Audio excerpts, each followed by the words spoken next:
Bonjour à nouveau, bienvenue sur ma chaîne. Aujourd'hui un projet un peu différent.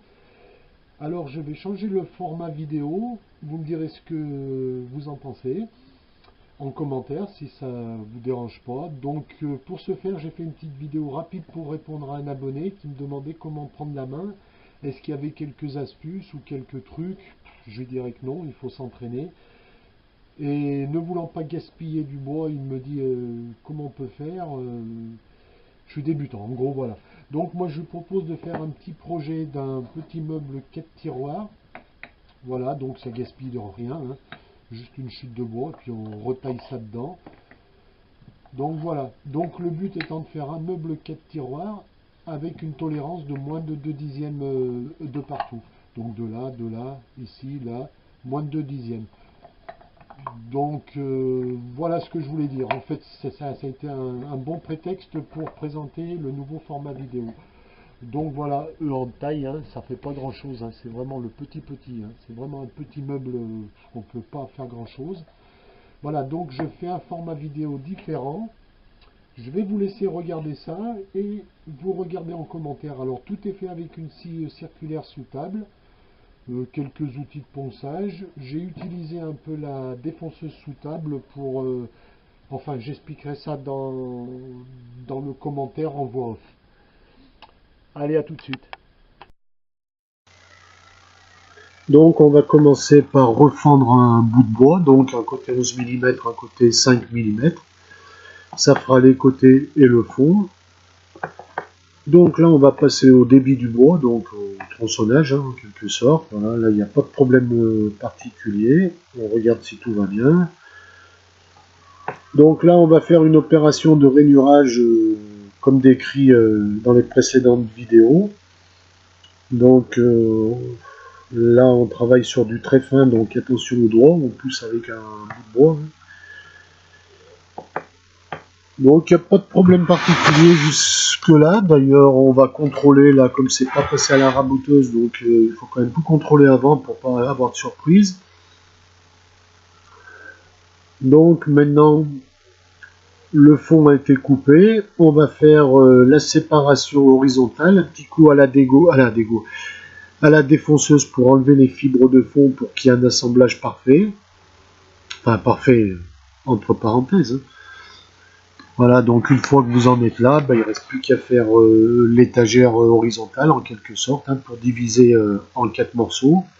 Pour ce faire, on fait 2 petites rainures, on fait les 2 petits côtés. La pièce centrale rainurée des 2 côtés, pareil, on la glisse et on assemble le tout. Voilà, jusque là, ça doit tenir tout seul. Après, on prend quelques chutes de bois, quelques baguettes pour faire les tiroirs, hein, les côtés. Moi, il me reste encore du fond de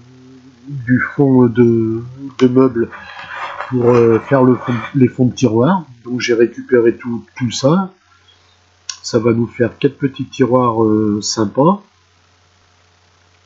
Voilà, donc il faut être très c'est assez minutieux, hein, comme là on descend un peu en dessous de la fabrication meuble, hein, là c'est très petit, hein. Donc il faut, voilà, c'est un excellent exercice pour s'entraîner, hein. Quand on en arrive là, c'est bon, on peut s'attaquer à tout après. Donc là on va cacher la misère par des baguettes, hein, pareil, des chutes, hein, qu'on va retailler à la scie sous table, hein. Voilà, donc on cache la misère des rainures ouvertes, hein, donc on verra plus rien, hein. C'est comme si c'était une seule pièce, enfin que des vrais morceaux de bois, hein. Donc après il y a une petite finition, ponçage à faire, voilà, chacun après fait comme il l'entend, hein.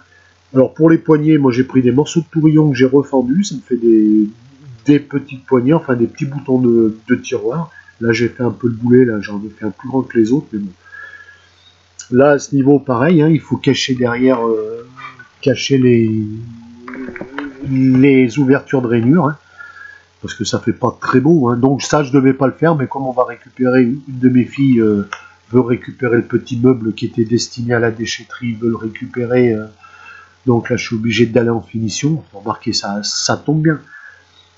Voilà, donc après un petit coup de colle, Donc pour le coup, je vais être obligé de le vernir, de le poncer, de le vernir et puis de le faire correct. Donc la colle, hein, pareil. Hein, donc là, du coup, on peut pas coller, on peut pas en coller les deux parties. Donc j'ai chargé un peu plus en colle la partie dormante, enfin le meuble. Et puis les petites parties, c'est quasi impossible à y mettre les doigts dedans.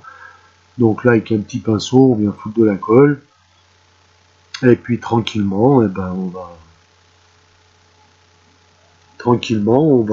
on va coller nos petits bouts pour cacher encore une fois la misère. Hein. C'est un métier de cacheur de misère. Hein. Il n'y a pas de problème là-dessus, hein, il faut le savoir. Donc après, pour maintenir ces petits bouts, ben moi j'ai pas retrouvé, je crois que j'ai prêté mes pinces, donc du coup j'ai pris des pinces à linge. J'ai fait ça avec des pinces à linge. Et puis voilà, c'est un peu la fin du projet, un peu de ponçage, un peu de, un peu de maquillage et c'est terminé. Il n'y a pas de problème là-dessus.